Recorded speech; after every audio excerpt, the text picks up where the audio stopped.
오늘 우리에게 주신 하나님 말씀은 누가복음 8장 40절에서 56절까지 말씀입니다. 예수께서 돌아오시니 무리가 그를 환영하였다. 그들은 모두 예수를 기다리고 있었던 것이다. 그때에 야이로라는 사람이 왔다. 이 사람은 회당장이었다. 그가 예수의 발 앞에 엎드려서 자기 집으로 가시자고 간청하였다. 그에게 12살쯤 된 외동딸이 있는데 그 딸이 죽어가고 있었기 때문이다. 예수께서 야이로의 집으로 가시는데 무리가 예수를 밀어댔다.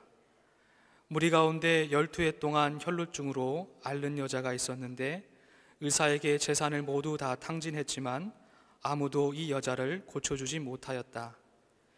이 여자가 뒤에서 다가와서는 예수의 옷술에 손을 대니 곧 출혈이 그쳤다. 예수께서 물으셨다. 내게 손을 댄 사람이 누구냐? 사람들이 모두 부인하는데 베드로가 말하였다. 선생님, 무리가 선생님을 에워싸서 밀치고 있습니다. 그러자 예수께서 말씀하셨다. 누군가가 내게 손을 댔다. 나는 내게서 능력이 빠져나간 것을 알고 있다. 그 여자는 더 이상 숨길 수 없음을 알고서 떨면서 나와서 예수께 엎드려서 그에게 손을 댄 이유와 또 곧 낫게 된 경위를 모든 백성 앞에 알렸다. 그러자 예수께서 그 여자에게 말씀하셨다. 딸아, 내 믿음이 너를 구원하였다. 평안히 가거라. 예수께서 아직 말씀을 계속하시는데 회당장의 집에서 사람이 와서 말하였다. 따님이 죽었습니다. 선생님을 더 괴롭히지 마십시오. 예수께서 들으시고 나서 회당장에게 말씀하셨다. 두려워하지 말고 믿기만 하여라. 딸이 나을 것이다. 그리고 그 집에 이르러서 베드로와 요한과 야고보와 그 아이의 부모밖에는 아무도 함께 들어가는 것을 허락하지 않으셨다. 사람들은 모두 울며 그 아이에 대해 슬퍼하고 있었다. 예수께서 말씀하셨다. 울지 말아라. 아이가 죽은 것이 아니라 자고 있다. 그들은 아이가 죽었음을 알고 있으므로 예수를 비웃었다. 예수께서 아이의 손을 잡으시고 말씀하셨다. 아이야, 일어나라. 그러자 그 아이의 영이 돌아와서 아이가 곧 일어났다. 예수께서는 먹을 것을 아이에게 주라고 지시하셨다. 아이의 부모는 놀랐다. 예수께서 이 일을 아무에게도 말하지 말라고 그들에게 명하셨다. 아멘. 하나님의 말씀입니다. 오늘은 지난주에 이어서 예수님의 치유의 기적 이야기를 함께 묵상해 보기를 원합니다. 이번 주도 지난주와 마찬가지로 이 치유의 기적 이야기에 담긴 그 깊은 의미를 함께 묵상하고 또 깨닫고 그 뜻을 우리의 삶으로 가져가서 함께 살아내는 저와 여러분 되기를 주님의 이름으로 간절히 축복합니다. 오늘의 이야기는 이야기 속에 이야기가 들어있는 중첩된 구조를 가지고 있습니다. 예수님께서 야이로라고 하는 회당장의 딸을 고치시기 위해서 길을 떠나셨습니다. 그런데 그 가운데 12의 혈루증 앓았던 여인을 만나게 되고 그 여인이 구원을 받게 되는 놀라운 기적이 펼쳐집니다. 그리고 다시 이야기는 야이로 회당장의 딸을 고치는 이야기로 연결되고 있습니다. 즉 A에서 B로 다시 A로 돌아가는 그러한 중첩된 구조로 이야기가 전개되고 있습니다. 이러한 이야기의 중첩된 구조를 통해서 성경의 저자는 우리에게 무엇을 의도하는 것일까요? 우리에게 무엇을 요청하는 것일까요? 여러분도 눈치채셨겠지만 이것은 아마도 비교해보라는 것입니다. 무엇과 무엇을 비교하지요? 야이로 회당장의 치유의 기적 이야기와 이 12의 혈루증 앓았던 여인의 이야기를 비교하라는 말입니다. 더 정확히 말하면 이 두 이야기 속에 담겨진 믿음의 모습을 비교해 보라는 것입니다. 우리는 이 비교를 통해서 두 이야기가 가지고 있는 공통점과 차이점을 발견하게 됩니다. 결과적으로 우리는 이 비교를 통해서 진정한 믿음이라고 하는 것은 무엇인지, 그리고 그것을 실천해 나가는 것은 무엇인지, 즉 믿음의 본질과 그 실천에 대해서 함께 묵상해 볼 수 있습니다. 먼저 이 두 이야기의 유사점, 공통점을 한번 살펴보고자 합니다. 가장 먼저 크게 눈에 띄는 것은 딸이라고 하는 호칭입니다. 딸이라는 호칭. 예수님은 야이로라고 하는 회당장에 하나밖에 없는 외동딸을 치유하기 위해서 길을 나서셨던 것이죠. 그런데 48절에 보니까 길에서 12해 동안 혈루증을 앓았던 여인을 만나게 된 것입니다. 그리고 치유의 기적이 펼쳐집니다. 48절에 보니 길에서 만난 이 여인을 치유하신 예수님께서 이렇게 말씀하시는 겁니다. 딸아, 내 믿음이 너를 구원하였다. 평안히 가거라. 말씀하십니다. 처음에 저는 성경을 읽으면서 아직 결혼도 하지 않은 청년 예수가 누군가에게 딸아 라고 말하는 이 호칭이 굉장히 낯설게 느껴졌습니다. 사실은 이것은 육체적인 어떤 부녀의 관계를 말하는 것이 아니고 이것은 하나님과 우리와의 관계, 그 구원의 관계를 말하는 것이죠. 여기서 딸이라고 하는 이 호칭은 야이로와 그의 딸, 예수님과 그 여인의 관계를 묶어주고 있습니다. 그 안에도 비교점이 존재합니다.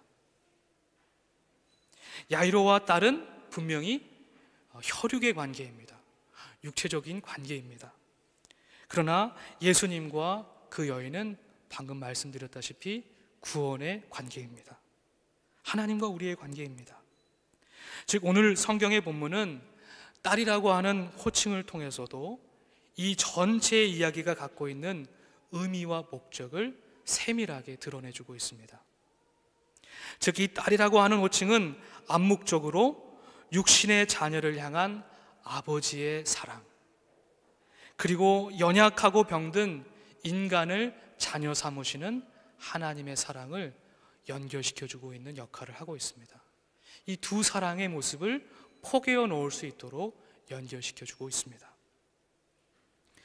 더 깊이 묵상해 보면 예수님은 일부러 그 여인을 딸이라고 부르심으로써 마치 아버지 야이로에게 진정한 사랑은 이런 모습이야, 진정한 사랑은 이런 것이야 라고 보여주시는 듯 합니다. 이를 통해서 인간적인 혈육의 사랑을 뛰어넘는 더 깊은 사랑, 더 깊은 관계로, 그 구원의 관계로 야이로와 그 여인과 저와 여러분을 초대하고 계신 것이죠. 이러한 의미에서 이 딸이라고 하는 호칭은 저와 여러분이 사모해야 할 호칭이고 저와 여러분이 나아가야 할 온전한 관계라고 믿습니다. 두 번째 공통점은 12라고 하는 숫자입니다. 어쩌면 그냥 지나칠 수도 있는 이 작은 숫자가 마태복음을 제외하고 마가복음과 누가복음은 공통적으로 이 야이로 회당장의 딸의 나이를 12라고 명명하고 있습니다. 이 12의 혈루증 앓았던 여인과 공통 분모를 가지는 부분입니다. 12와 12가 연결되고 있는 것이죠. 여러분, 12라는 숫자는 완전수입니다. 1차적으로 12라고 하는 숫자가 가지고 있는 의미는 두 사람의 질병이 얼마나 중한 것인지, 얼마나 심각한 상태에 놓여져 있는지를 이 숫자가 보여주고 있습니다. 더불어서 이 12라고 하는 숫자는 곧 12지파, 온 이스라엘 백성들을 연상케 합니다. 이 기적의 이야기가 단순히 개인의 치유를 넘어선 당시 로마의 핍박에 신음했던 이스라엘 백성들 전체를 상징하고 있다는 것을 우리는 깨닫게 됩니다. 이 12라고 하는 숫자 안에는 이 기적의 이야기, 이 치유의 이야기가 단순히 개인의 이야기를 뛰어넘어서 공동체적 구원의 이야기로 읽혀질 수 있는 열쇠가 담겨 있는 것이죠. 이렇듯 두 이야기의 공통분모를 통해서 우리는 이 두 이야기가 포개어져 연결될 수밖에 없는 그런 이유를 깨닫게 됩니다. 이제 두 이야기가 지닌 특별한 차이점을 발견해 보고자 합니다. 먼저 가장 두드러진 차이점은 야이로 회당장의 행동과 12의 혈루증을 앓았던 여인의 행동의 차이입니다. 이들은 모두 자신들이 안고 있는 고난의 상황 속에서 구원과 생명을 향한 나름의 노력을, 그 진실한 노력을 감행합니다. 그런데요, 중요한 것은요, 예수님은 이러한 그들의 실천을 단순히 어떤 행위로 보시지 않는다는 것입니다. 그들의 행위를 그들의 믿음으로 평가하고 바라보고 계시다고 하는 사실입니다. 이는 마가복음 2장 1절 이하에 기록된 기적 이야기 속에도 잘 담겨져 있습니다. 이 이야기에 보면요, 한 중풍병자를 4명의 사람이 메워가지고 예수님께 나아옵니다. 그런데 무리가 너무 많았습니다. 예수님과 그들 사이에 무리로 가로막혀 있었습니다. 그래서 그들이 어떻게 했죠? 그들은 지붕을 뜯어내고 천장에서부터 예수님이 계신 곳까지 그 침상을 달아서 내렸습니다. 그런데 이 모든 장면을 보셨던 예수님이 이렇게 말씀하시는 겁니다. 마가복음 2장 5절에 이렇게 기록합니다. 예수께서는 그들의 믿음을 보시고, 예수님께서는 그들의 믿음을 보시고 중풍병 환자에게 이 사람아 내 죄가 용서받았다 하고 말씀하셨습니다. 행위가 곧 믿음이라고 하는 도식이 여기에서도 성립하고 있습니다. 오늘 본문에서도 마찬가지입니다. 48절 말씀해 보니 예수님께서 12의 혈루증을 앓았던 여인을 바라보시고 동일한 말씀을 하십니다. 48절 말씀인데요, 함께 읽어보도록 하겠습니다. 그러자 예수께서 그 여자에게 말씀하셨다. 딸아, 내 믿음이 너를 구원하였다. 평안히 가거라. 아멘. 그 여인이 무엇을 했기에, 어떤 행동을 했기에 예수님은 그 여인의 행위를 믿음으로 평가하셨던 것일까요? 그것은 다름 아니라 오늘 44절의 말씀입니다. 예수님 뒤편에 서서 예수님의 옷술에, 예수님의 옷자락에 그 손을 댄 것뿐이었습니다. 그녀의 행위는 많은 무리들로 가리워져 있어서 아무도 눈치챌 수 없었습니다. 베드로를 비롯한 제자들은 오히려 내게 손을 댄 사람이 누구냐라는 예수님의 질문에 베드로는 이렇게 대답하죠. 예수님, 무리가 너무 많이 있습니다. 그 무리들이 예수님을 밀치고 있습니다. 무슨 뜻이에요? 이렇게 무리들이 많은데 어떻게 우리가 그것을 알 수 있겠습니까? 라고 반문하는 것이죠. 그러나 오직 한 사람, 바로 예수님만이 그 여인의 행동을 알아채셨고 느끼고 계셨던 것입니다.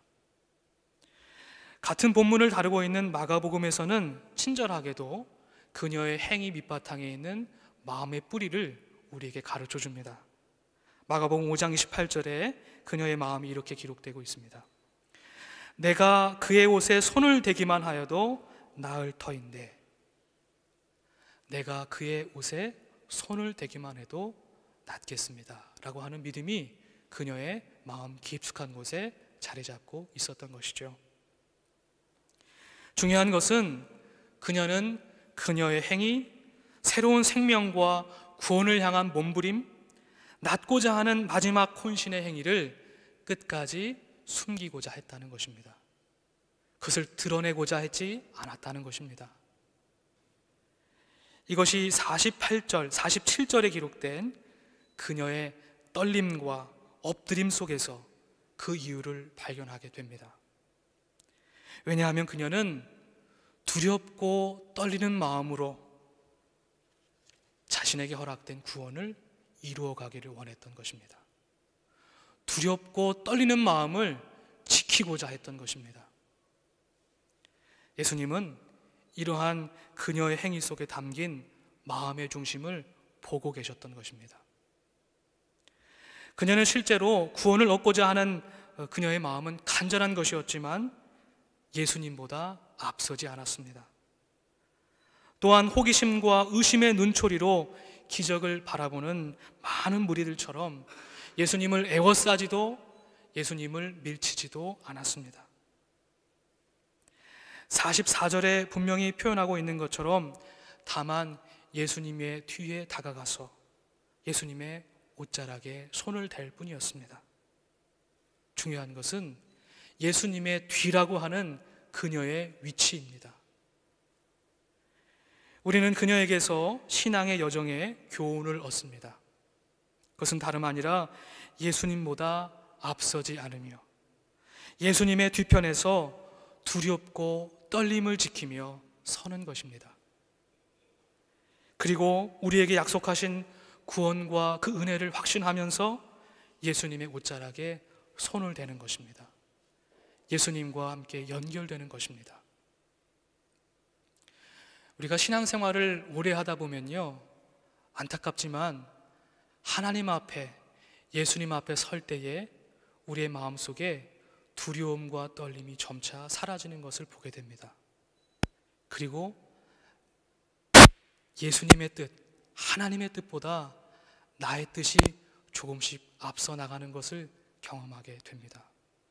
오늘 이 12의 혈루증 앓았던 여인의 믿음의 모습을 통해서 우리의 믿음의 옷자락을 다시 한번 가다듬고 성찰하는 그러한 마중물로 삼기를 주님의 이름으로 간절히 축복합니다.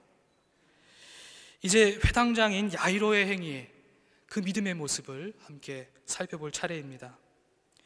우리는 야이로라는 이름의 회당장 행위를 통해서 12의 혈루증 앓았던 여인과 비교를 하게 됩니다.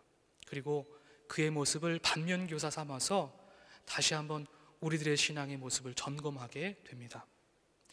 먼저 야이로라는 사람은 그의 이름과 직분에 걸맞지 않게 살아가고 있었음을 보게 됩니다. 본래 야이로라고 하는 히브리어 이름의 뜻은 주님께서 빛을 비추신다, 주님께서 일으켜 세우신다 라는 뜻을 가지고 있습니다. 즉 그는 그의 이름에 걸맞게 깨우친 자로, 그리고 뭇백성을 인도하는, 구원으로 안내하는 지도자의 삶을 살아갔어야 마땅했습니다. 그러나 아이러니하게도 그의 딸이 지금 병들어 있는 것입니다. 누군가의 생명을 구원으로 이끌어야 할 사람이, 그의 자녀가 안타깝게도 병들어 있다는 사실입니다. 오늘 본문 속에서 묘사된 그의 모습은 합당하지 못한 모습입니다. 우리는 그것을 41절 말씀을 통해서 깨닫게 됩니다. 41절의 말씀을 함께 읽어보겠습니다. 그때에 야이로라는 사람이 왔다. 이 사람은 회당장이었다. 그가 예수의 발 앞에 엎드려서 자기 집으로 가시자고 간청하였다. 아멘. 먼저 우리는 우리의 보편적인 상식과는 달리, 우리가 당연하다고 여기는 아버지의 사랑의 모습과는 달리 그가 아픈 자녀를 홀로 두고 예수님 앞에 왔다는 사실을 우리가 주목해 봐야 하겠습니다. 여러분들께서도 자녀를 양육하시면서 한 번쯤은 이러한 경험들을 하셨으리라 생각됩니다. 자녀들이 갑자기 열이 펄펄 끓는 거예요. 아픈 거예요. 그럼 여러분 급하게라도 새벽이라도 응급실을 찾아가지 않겠습니까? 그리고 아픈 아이를 집에 두는 것이 아니라 어떻게 하죠? 아픈 아이를 들쳐매고 끌어안고 병원으로 갈 것입니다. 이것은 너무나 당연한 것이죠. 이것이 보편이고 상식이고 온전한 부성애가 아니겠습니까? 바로 이 부분, 야이로 회당장이 모든 인간적인 치료의 가능성을 다하고 그 모든 가능성을 상실한 한 여인이 많은 무리를 뚫고 예수님 앞에 나온 것과 상치되는 모습입니다. 전혀 다른 모습입니다. 즉 그는 자신이 마땅히 해야 할 인간적인 도리도 다하지 않은 채 성급하게 예수님 앞에 나오고 있는 것이죠. 더욱이 우리는 그가 예수님 앞에, 예수님 발 앞에 엎드렸다는 사실을 다시 한번 주목해 보아야겠습니다. 분명 12의 혈루증 앓았던 여인은 예수님 뒤편에 있었습니다. 그러나 지금 야이로 회당장은 예수님 발 앞에 놓여 있습니다. 그가 예수님 앞에 나왔을 때 아마도 예수님은 야이로 회당장 마음속에 그 어긋난 마음의 자리와 위치를 알고 계셨으리라고 생각합니다. 그의 마음의 중심을 이미 보고 계셨으리라고 생각합니다. 그래서 그에게는 아들아, 내 믿음이 너를 구원하였다, 평안히 가거라 라고 말씀하시지 못했던 것이죠. 역설적이게도 그가 뭇사람들을 진리와 생명으로 이끄는 지도자였음이 더욱 씁쓸하게 느껴지는 순간입니다. 그러나 이러한 야이로의 연약함과 어리석음에도 불구하고 하나님은 예수 그리스도를 통해서 자신의 긍휼하심과 자비하심을 기적을 통해서 나타내 보여 주셨습니다. 예수님은 뭇사람들의 절망과 비웃음을 깨뜨리시고 아이야 일어나라 하고 말씀해 주셨습니다. 그리고 그 아이를 통해서 그 아버지를, 그 가정을, 그 공동체를 향한 구원의 문을 열어주셨습니다. 그들을 구원해 주셨습니다. 사랑하는 성도 여러분, 오늘 본문의 기초에 보면 신앙생활에는 두 종류의 신앙생활이 있다고 생각이 됩니다. 첫째는 야이로처럼 예수님 앞에 서는 신앙생활입니다. 예수님의 뜻보다 자신의 뜻을 앞세우는 신앙생활입니다. 이는 하나님께로부터 오는 구원에 대한 간절함을 자신의 욕망으로 바꾸는 사람입니다. 먼저 그의 나라와 그의 의를 구하기보다는 자기의 나라와 자기의 의를 먼저 구하는 사람입니다. 이는 곧 자기를 위한 신앙생활, 자기를 높이는 신앙생활, 자기를 드러내는 신앙생활로 연결될 수밖에 없습니다.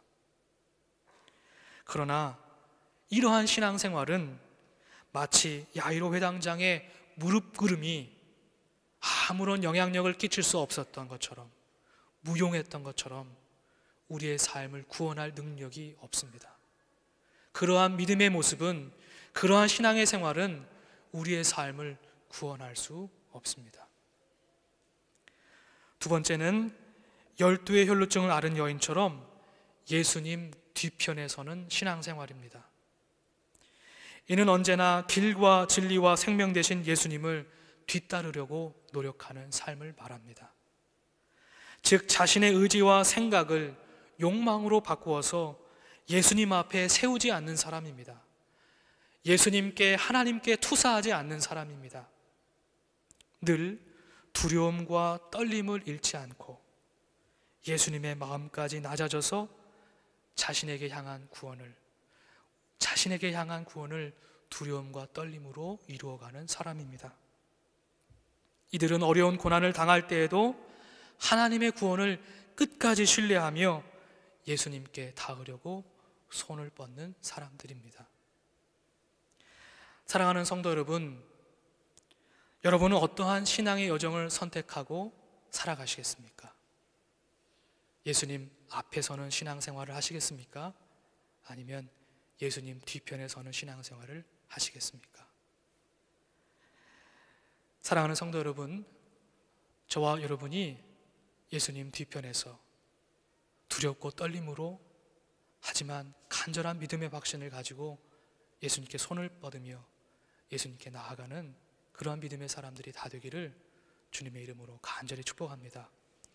그때에 하나님께서 저와 여러분을 향해서 딸아, 아들아, 내 믿음이 너를 구원하였다, 평안히 가거라 하고 말씀해 주실 줄로 믿습니다.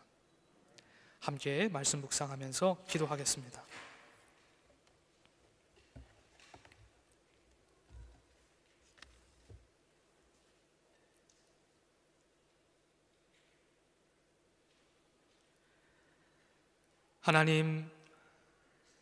하나님은 우리의 아버지이십니다.